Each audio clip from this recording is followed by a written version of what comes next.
कहानी की शुरुआत होती है एडीना नाम के राज्य से, जहां किंग जारेड ने अपनी बेटी कटाना को एक खास नेकलेस दिया। उसने कहा कि ये लॉर्ड राइडन का तोहफा है जो हमेशा उन्हें सुन रहा है। लेकिन आउटवर्ल्ड का राजा शाओ कान वहां आ पहुंचा। उसका सिर्फ एक मकसद था, सारे राज्यों को अपने कब्जे में लेना। लेकिन उनके देवताओं यानी एल्डर गॉड्स ने एक कानून बना रखा था, जिसके मुताबिक जंग फौज के बीच में नहीं होगी, बल्कि एक एक योद्धा एक दूसरे का सामना करेंगे। जो राजा लगातार 10 टूर्नामेंट्स जीत जाए, उसे दूसरे राज्य पर कब्जा मिल जाएगा। अब एडीना पहले ही अपने सबसे शक्तिशाली योद्धाओं को खो चुका था। अब सिर्फ जारेड ही उनकी आखिरी उम्मीद बचा था। फिर शाओ कान और जारेड के बीच भयंकर लड़ाई शुरू हो गई। दोनों की ताकत देखकर लोगों ने दांतों तले उंगलियां दबा ली। मगर एक पल में जारेड ने शाओ कान को निहत्था कर दिया और उसका हथियार एक स्टैचू में फंसा दिया। लेकिन शाओ कान ने तुरंत हथियार वापस खींच लिया और पूरा स्टैचू उसी पल टूटकर बिखर गया। इसके बाद लड़ाई और भी भयंकर होती चली गई। जारेड ने कई बार शाओ कान पर वार किया, लेकिन इतना काफी नहीं था। फिर शाओ कान ने जारेड की तलवार उसकी उंगलियों से खींचकर उसे निहत्था कर दिया और फिर अपने हथौड़े से उसे मार डाला। जारेड के मरते ही शाओ कान ने ऐलान किया कि अब एडीना का राज्य उसका हुआ, और तभी पूरे आसमान में अंधेरा छा गया। फिर क्वीन सिंडल ने एक तलवार उठाई और गार्ड्स से लड़ने लगी, लेकिन गार्ड्स ने उसे आसानी से हराकर बंदी बना लिया। उसके बाद शाओ कान ने सबको घुटने टेकने का हुक्म दिया। तब सिंडल और सारे आम लोग घुटनों पर बैठ गए। मगर कटाना सीधे अपने पिता की लाश के पास गई और वहां से एक नीला रिबन उठाकर अपने बालों में बांध लिया। ये देखकर शाओ कान ने फैसला किया कि अब वो कटाना को अपनी बेटी की तरह पालेगा। इस घटना के 20 साल बाद हम देखते हैं कि कटाना एक ताकतवर योद्धा बन चुकी थी और इस वक्त जेड के साथ प्रैक्टिस कर रही थी। पहले तो लग रहा था कि जेड उसे हरा देगी, लेकिन तब कटाना ने अपने नीले रिबन को ही हथियार की तरह इस्तेमाल किया और मुकाबला जीत गई। फिर महल लौटते हुए जेड ने बताया कि आज मुझे तुम्हारा बॉडीगार्ड बने हुए 1 साल पूरा हो गया है। उसने इस बात के लिए शुक्रिया कहा कि कटाना ने उसे कभी भी एक नौकर की तरह नहीं रखा, हमेशा एक बहन की तरह प्यार दिया। तब जेड ने उसे शुक्रिया कहकर 2 फैन ब्लेड्स तोहफे में दिए। फिर महल पहुंचते ही शाओ कान ने ऐलान किया कि नया टूर्नामेंट शुरू हो चुका था और इस बार उसका निशाना पूरी धरती पर था। तभी वहां शांग सुंग आया। वो एक प्राचीन एमुलेट को ढूंढ रहा था, एक ऐसी चीज जो किसी भी जख्म को ठीक कर सकती थी और एक आम इंसान को भगवान जैसी शक्ति दे सकती थी। और अब शांग सुंग को पता चल चुका था कि उस एमुलेट को कानो नाम के फाइटर ने चुरा लिया था। इसी बीच धरती पर लॉर्ड राइडन ने अपने 4 चैंपियंस को इकट्ठा किया। एक रेत घड़ी दिखा रही थी कि टूर्नामेंट शुरू होने में ज़्यादा वक्त नहीं बचा, लेकिन अभी भी उनकी टीम में एक योद्धा कम था। उन्हें जल्द से जल्द अपनी टीम पूरी करनी थी। वहीं दूसरी ओर हम एक पुराने वेयरहाउस में जॉनी को कुछ गुंडों से घिरा हुआ देखते हैं। लड़ाई शुरू होने से पहले उसने उन्हें मिडिल फिंगर दिखाई और फिर अकेला ही सब पर टूट पड़ा। जॉनी की फाइटिंग स्किल्स देखकर सब हैरान रह गए। वो बिना पसीना बहाए एक साथ कई लोगों को हरा रहा था। तभी अचानक एक औरत ने उस पर रॉकेट लॉन्चर तान दिया, लेकिन जॉनी को उसकी मौजूदगी का एहसास हो चुका था और उसने एक मेटल रॉड फेंककर उसे मार डाला। मगर मरते वक्त भी रॉकेट फायर हो गया। अचानक जॉनी तुरंत कूदकर बच गया और रॉकेट सीधे एक हेलीकॉप्टर से टकरा गया। लेकिन फिर पता चला कि ये सब असली नहीं था, बल्कि ये तो एक पुरानी मूवी थी जो टीवी पर चल रही थी। असल में जॉनी कभी बहुत बड़ा एक्शन स्टार हुआ करता था, लेकिन अब उसकी शोहरत खत्म हो चुकी थी। अब वो छोटे मोटे प्रोग्राम्स में ऑटोग्राफ साइन करके और अपना मर्च बेचकर पैसे कमा रहा था। इवेंट खत्म होते ही कोई उसकी तरफ ध्यान तक नहीं देता था। खैर, फिर पार्किंग लॉट में जब जॉनी अपना सामान गाड़ी में रख रहा था, तभी राइडन और सोनिया उसके पास आ पहुंचे। वो चाहते थे कि जॉनी उनकी टीम का हिस्सा बने और एक ऐसे टूर्नामेंट में लड़े जो कि पूरी दुनिया की किस्मत का फैसला करेगा। जॉनी को लगा कि ये दोनों पागल फैंस हैं, इसलिए उसने उनकी बात पर यकीन नहीं किया। लेकिन तभी अचानक राइडन ने अपनी शक्तियों से एक पोर्टल खोल दिया और ये देखते ही जॉनी को यकीन हो गया और वो पोर्टल क्रॉस करके राइडन के स्काई टेम्पल पहुंच गया। वहां उसने बाकी चैंपियंस को प्रैक्टिस करते हुए देखा और तुरंत समझ गया कि इन सबके पास तो जादुई ताकत है। अब उसे लड़ाई फेयर नहीं लग रही थी, क्योंकि उसके पास तो इस तरह की कोई ताकत नहीं है। तब सोनिया ने उसे बताया कि इस टूर्नामेंट का नाम मॉर्टल कॉम्बैट इसलिए है क्योंकि यहाँ फाइटर्स सच में मर सकते हैं। ये सुनकर जॉनी और घबरा गया और तुरंत कहने लगा कि वो घर वापस जाना चाहता है। लेकिन राइडन ने उसे याद दिलाया कि धरती पहले ही 9 टूर्नामेंट्स हार चुकी है। अगर वो ये वाला भी हार गए तो शाओ कान पूरी दुनिया पर कब्जा कर लेगा। फिर भी जॉनी मानने को तैयार नहीं हुआ। उसने कहा कि वो बस एक एक्टर है।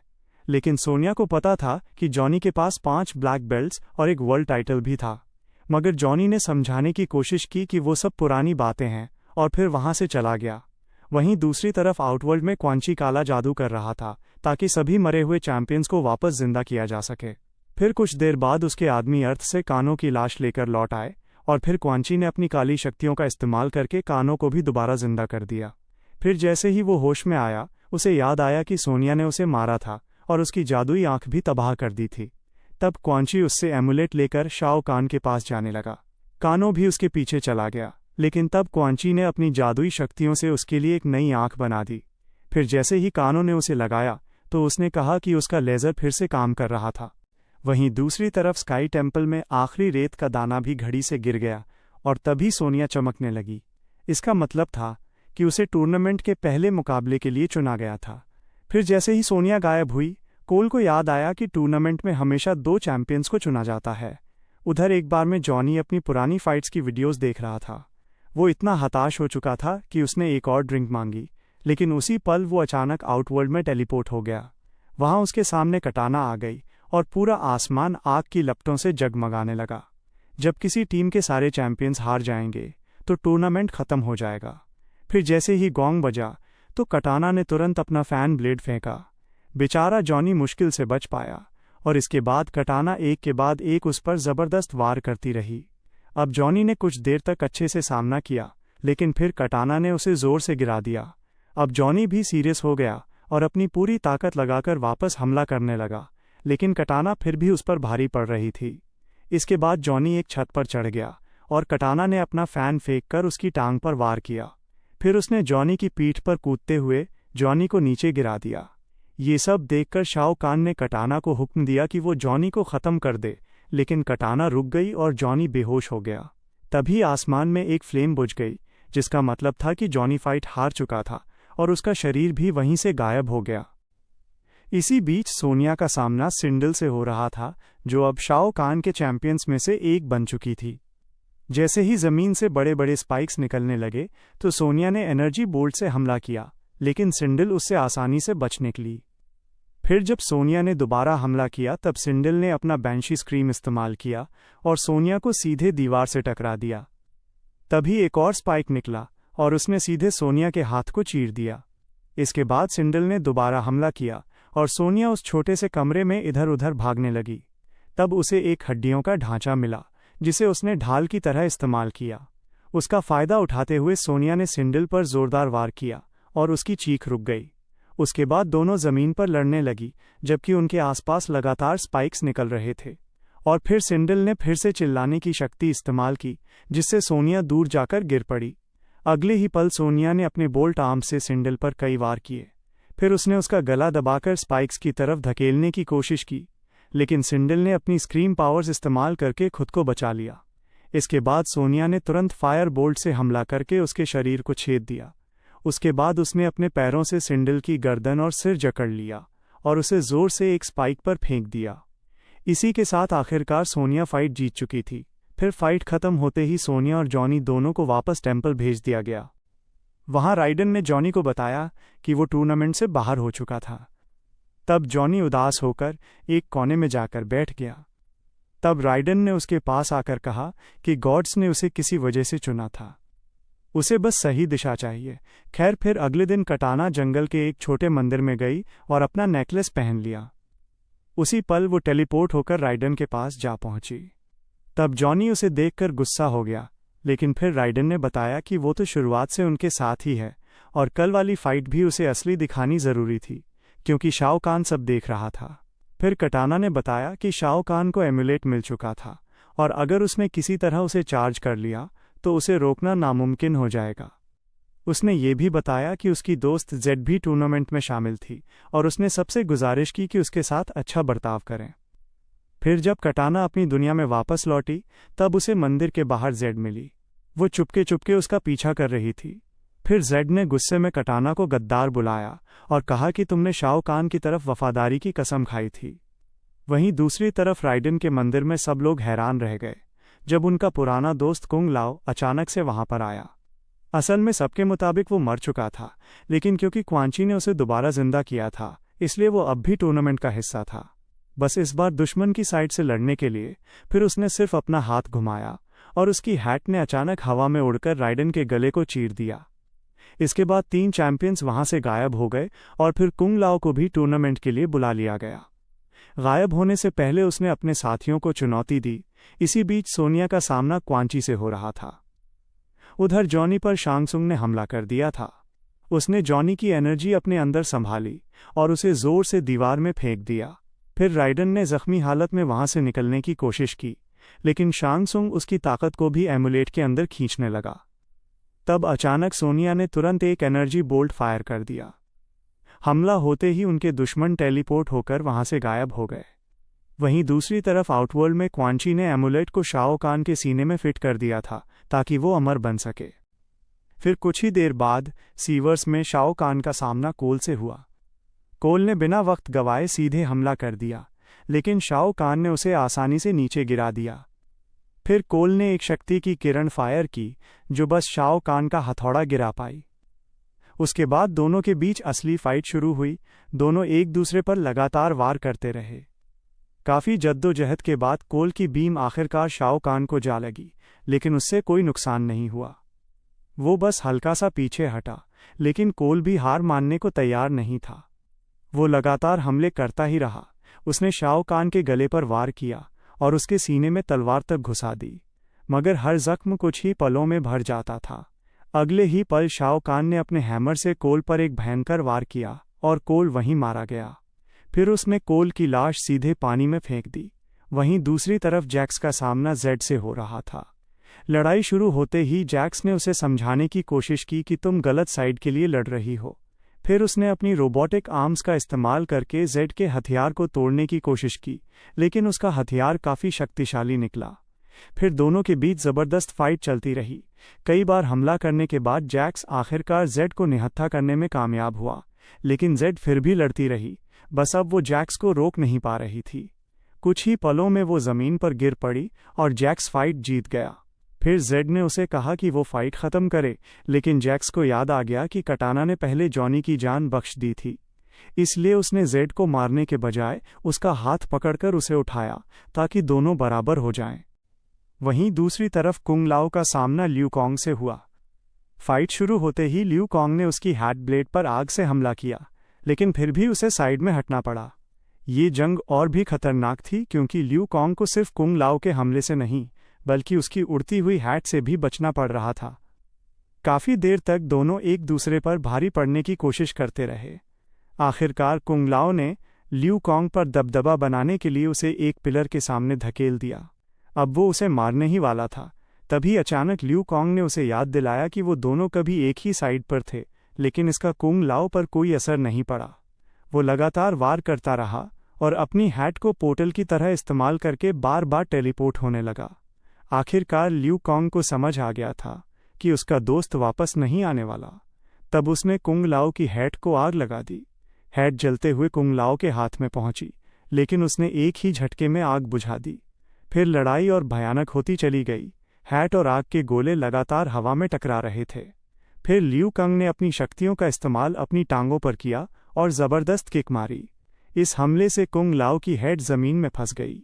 अब उसके पास सिर्फ एक आखिरी दांव बचा था, लेकिन लियू कॉन्ग ने तुरंत उसके दोनों हाथ पकड़ लिए और उसे सीधे उसकी ही हैट पर गिरा दिया और उसी पल कुंग लाओ मारा गया। इसके बाद शाओ कान ने एमुलेट को एक पिंजरे में रख दिया। फिर क्वान ची ने उससे सब ज़ीरो का शरीर मांगा और अपनी काली शक्तियों का इस्तेमाल करके उसे भी दोबारा जिंदा कर दिया। वहीं दूसरी तरफ जो चैंपियंस फाइट्स जीतकर मंदिर वापस लौटे, उन्हें पता चला कि राइडन की हालत बहुत ख़राब थी। वो मुश्किल से जिंदा था, लेकिन उनकी हैरानी तब और बढ़ गई जब उन्हें समझ आया कि कोल वापस नहीं आया क्योंकि वो मर चुका था। फिर कुछ देर बाद कटाना मंदिर पहुंची और उसने सबको बताया कि राइडन की शक्तियां धीरे धीरे कमज़ोर पड़ रही थीं, मतलब उनके पास वक्त बहुत कम बचा था। अगर पोर्टल बंद हो गया तो शाओ कान को रोकना नामुमकिन हो जाएगा। तब कटाना ने उन्हें महल के नीचे बनी एक पुरानी सुरंग के बारे में बताया। ये रास्ता सिर्फ टारटान्स नाम के म्यूटेंट योद्धा इस्तेमाल करते थे और इतना बताकर कटाना वापस आउटवर्ल्ड लौट गई। लेकिन जैसे ही वो पहुंची तो उसका रास्ता जेड और 2 गार्ड्स ने रोक लिया। जेड ने कटाना के फैन ब्लेड्स ले लिए और गार्ड्स ने उसे देशद्रोह के जुर्म में गिरफ्तार कर लिया। इसी बीच चैंपियन टाराटान्स गांव पहुंच गए थे, जहां उनकी मुलाकात उनके लीडर बराका से हुई। लियू कॉन्ग ने बराका को बताया कि शाओ कान तुम लोगों को गुलामों जैसा समझता है, इसीलिए अब वक्त आ गया है कि हम मिलकर उसे ख़त्म कर दें। लेकिन बराका ने उनकी मदद करने से मना कर दिया। उसके मुताबिक बिना एक बड़ी फौज के शाओ कान को हराना नामुमकिन था। तभी लियू कॉन्ग ने उसे मुकाबले के लिए ललकारा, लेकिन बराका ने सीधे मना कर दिया। ये देखकर जॉनी टाराटैन क्लैन की बेइज्जती करने लगा। वो बराका को कायर कहकर उसे भड़काने लगा ताकि वो फाइट स्वीकार कर ले, लेकिन प्लान उल्टा पड़ गया। अब बराका लियू कॉन्ग नहीं बल्कि सीधे जॉनी से लड़ना चाहता था। फिर फाइट शुरू होते ही बराका ने अपने हाथ से ब्लेड निकाला और लगातार वार करने लगा, मगर जॉनी ढंग से अपनी सुरक्षा भी नहीं कर पा रहा था। वो बचने के लिए एक झोपड़ी के अंदर छुप गया, लेकिन बराका ने उसे वहां भी ढूंढ निकाला। फिर जॉनी ने आसपास की चीज़ों का इस्तेमाल करके कुछ हमलों को रोक दिया, लेकिन बराका की ताकत बहुत ज़्यादा थी। एक ज़बरदस्त पंच मारते हुए उसने जॉनी को बाहर फेंक दिया। आखिरकार उसने अपने अंदर के योद्धा को स्वीकार किया और लड़ाई में लौट गया। अब उसके वार पहले से ज़्यादा तेज़ और दमदार थे। फिर कुछ ही पलों में उसने बराका को घेर लिया और उसका ध्यान भटकाकर घुटनों पे ऐसा वार किया कि एक ही बार में मुकाबला जीत गया। बराका भी उसकी चालाकी देखकर काफ़ी इम्प्रेस हुआ और आखिरकार वो चैंपियंस की मदद करने के लिए मान गया। फिर उसी रात बराका उन्हें छुपी सुरंग तक ले गया और शुरुआत पर खड़े गार्ड्स को मार डाला, लेकिन वो खुद उनके साथ अंदर नहीं जा सकता था क्योंकि टाराटान्स को महल में जाने की इजाज़त नहीं थी। इसके बाद बराका वहीं से लौट गया और चैंपियंस छुपा दरवाज़ा क्रॉस करके महल के अंदर घुस गए। वहीं दूसरी तरफ शाही कमरे में शाओ कान सोच रहा था कि कटाना से सच कैसे बुलवाया जाए। क्वान ची पहले ही सिंडल को दोबारा जिंदा कर चुका था, इसलिए अब शाओ कान ने कटाना को धमकी दी कि अगर उसने सच नहीं बताया तो वो उसकी मां को उसके सामने मार डालेगा।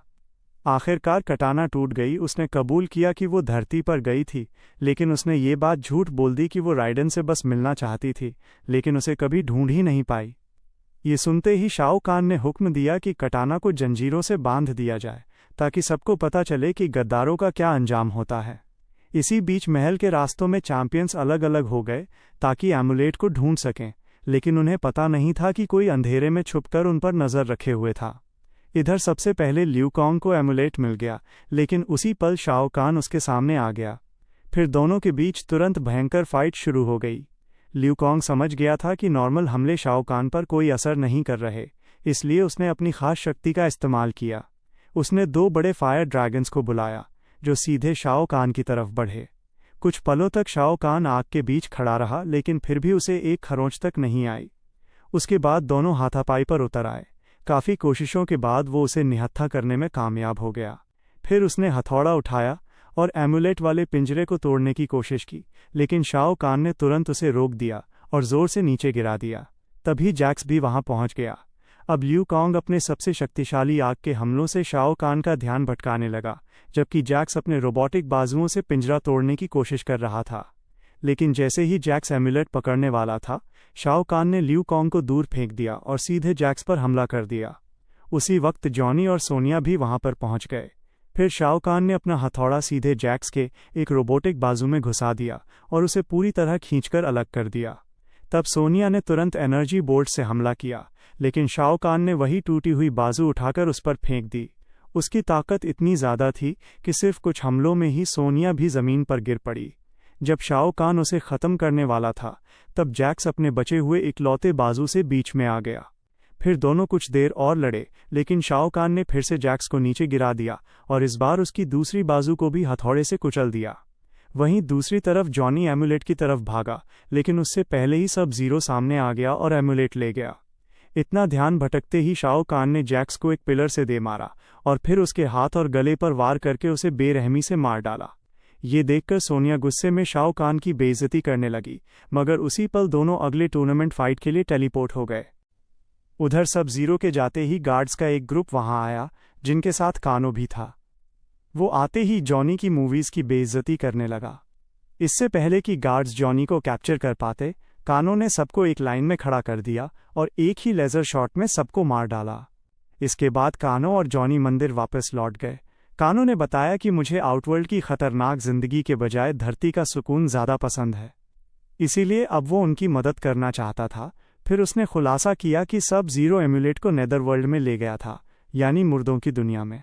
इस पर राइडन ने कहा कि मैं अपनी बची खुची शक्तियों का इस्तेमाल करके तुम लोगों को वहां भेज सकता हूं, लेकिन एक परेशानी भी थी।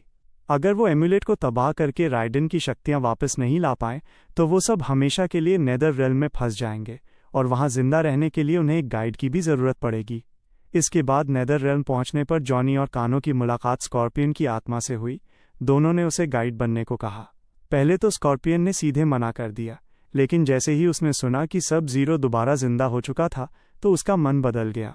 उसे तुरंत याद आ गया कि सब ज़ीरो ने उसके पूरे परिवार को मारा था। उसका गुस्सा और दर्द इतना ज़्यादा था कि उसके आसपास की दुनिया धीरे धीरे नर्क में बदलने लगी।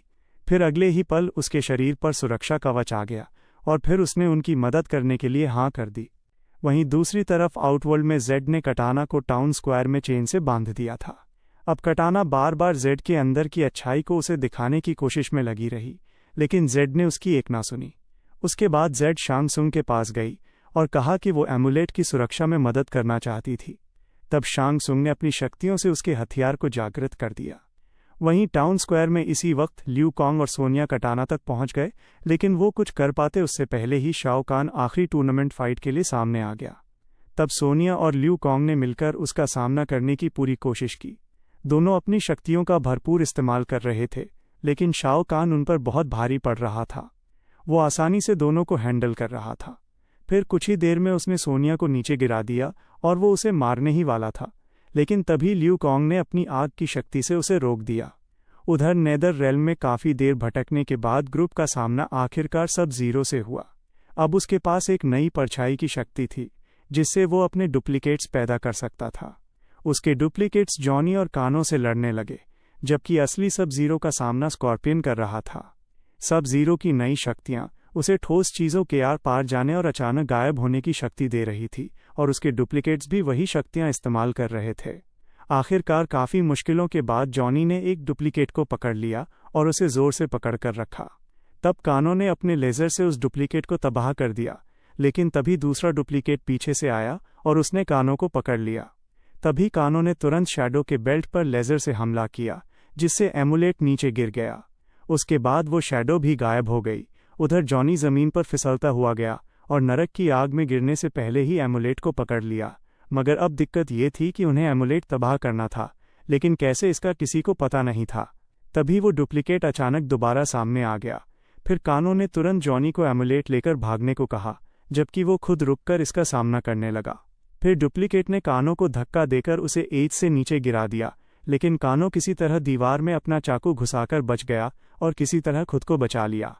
फिर उसने अपने लेज़र से दीवार में छोटे छोटे छेद बनाए ताकि वापस ऊपर चढ़ सके, लेकिन इस दौरान उसका चाकू खो गया।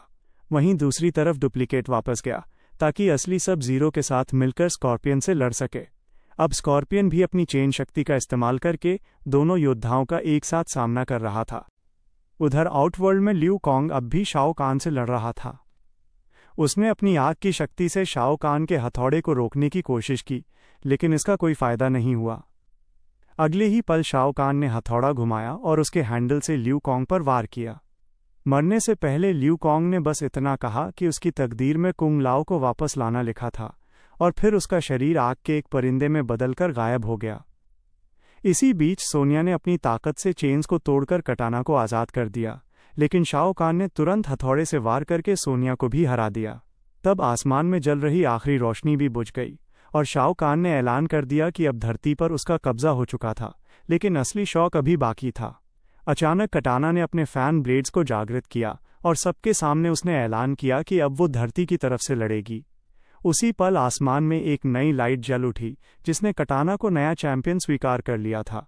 अब शाओ कान अपनी टीम का आखिरी फाइटर था। उसके बाद कटाना और शाओ कान के बीच भयंकर युद्ध शुरू हुआ।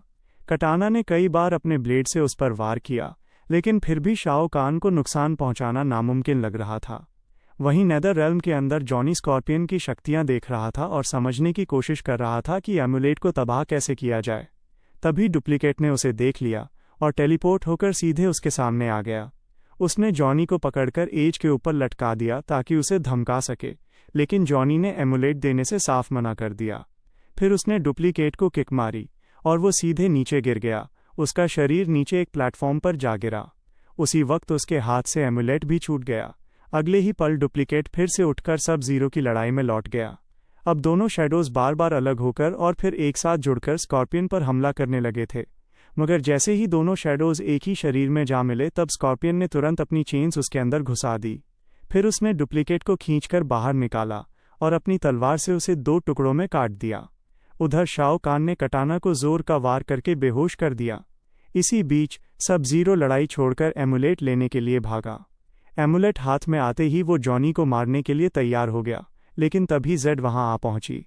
असल में कटाना की बातों ने उसका दिल बदल दिया था और वो अब तक सिर्फ शक्तिशाली हथियार पाने के लिए नाटक कर रही थी। अगले ही पल उसने अपने जादुई हथियार से एमुलेट पर एनर्जी बीम फायर कर दी। तब कानो भी वापस आ गया और उसने भी अपना लेजर शूट किया और आखिर में स्कॉर्पियन भी अपनी फायर ब्रेथ से हमले में शामिल हो गया। वहीं मंदिर में शांग सुंग धीरे धीरे रेडन की तरफ बढ़ रहा था ताकि उसे हमेशा के लिए ख़त्म कर सके, लेकिन उसी वक्त रेडन ने जॉनी के दिमाग में उससे बात की। उसे याद दिलाया कि गॉड्स ने तुम्हें किसी वजह से चुना था। ये सुनते ही जॉनी के अंदर की शक्तियां आखिरकार जागृत हो गईं। अगले ही पल उसने पूरी ताकत के साथ एक जोरदार किक मारी और आखिरकार एमुलेट तबाह हो गया। एमुलेट के टूटते ही सारी शक्तियां तुरंत रेडन के पास वापस लौट आईं। उधर टाउन स्क्वायर में कटाना ने एक आखिरी कोशिश की और अपने फैन ब्लेड से शाओ कान पर वार किया, मगर इस बार उसके जख्म भरना बंद हो गए। पहली बार शाओ कान ने अपना खून देखा और वो खुद शॉक में आ गया। फिर कटाना ने मौका मिलते ही उसे निहत्था कर दिया और लगातार कई वार कर डाले। उसने अपने घूमते हुए फैन से उसका चेहरा तक चीर दिया और फिर सीधे उसके गले पर वार कर दिया, लेकिन मरने से पहले भी शाओ कान ने कटाना का गला पकड़ लिया और उसे उसके पिता की तरह कमज़ोर कहने लगा। तब कटाना को अपने पिता जैरेट की बातें याद आईं। अगले ही पल उसने अपना नीला रिबन निकाला और शाओ कान की गर्दन पर लपेट दिया। फिर उसने उसका हेलमेट उतार दिया ताकि पूरी जनता उसका असली चेहरा देख सके और आखिर में अपने फैन ब्लेड्स घुमाकर उसकी खोपड़ी चीर दी। इसी के साथ टूर्नामेंट खत्म हो गया और आखिरकार अब वो सभी आज़ाद थे। ये देखकर सारी जनता ने खुशी खुशी कटाना को अपनी नई रानी मान लिया। कुछ वक्त बाद हम कटाना को सिंहासन पर बैठे हुए देखते हैं, जबकि जेड उसकी खास योद्धा बन चुकी थी। वहीं दूसरी तरफ जॉनी टेराटान्स को पूरी कहानी सुना रहा था, लेकिन तभी रेडन और बाकी चैंपियंस वहां आ गए। उन्होंने खुलासा किया कि कानो ने क्वान ची को बंदी बना लिया था और अब उनका मकसद था उसकी शक्तियों का इस्तेमाल करके उन सारे योद्धाओं को वापस लाना जो पिछली फाइट्स में मर चुके थे। वीडियो पसंद आई तो लाइक कर देना, चैनल को सब्सक्राइब कर लेना। मिलते हैं अगली वीडियो में।